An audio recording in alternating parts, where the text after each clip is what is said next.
Good morning and welcome to the Vision Report, sponsored by Vision Real Estate, a weekly look at real estate news here in the Bay Area. I'm going to spend a little time this morning just going over some of the highlights of what's happening in the Marin market, and I think these numbers are telling on really what's happening in the market here and right now.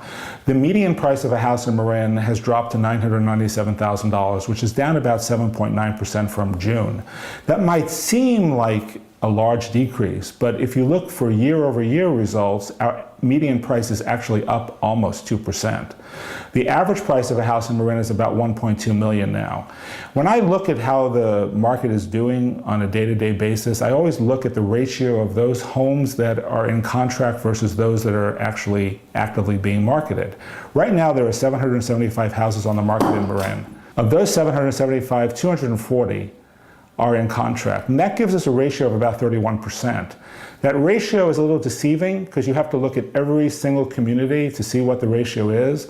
For example, Novato is probably at about 11% ratio, where San Rafael is maybe at about an 18% ratio. The successful areas that are having a lot of buyers and a lot of sellers are still the Southern Marin numbers, Southern Marin communities in Tiburon, Belvedere, Mill Valley, and Larkspur. So if you go to our website, you'll have all these details from the Marin report. Go to www.visionrealtors.com.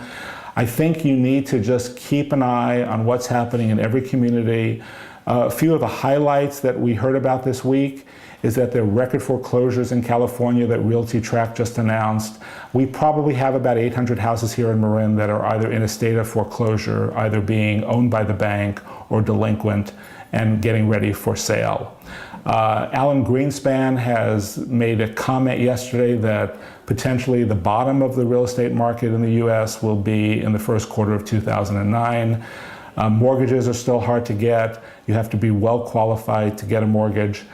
So it's limiting the number of buyers in the market. My advice, as usual, is talk to an expert, drill down into the numbers, go to visionrealtors.com, click on the Marin report. It will give you all of the information for the 13 major cities in Marin and historical data. And if you have any questions or comments, feel free to drop us a line at news@visionrealtors.com.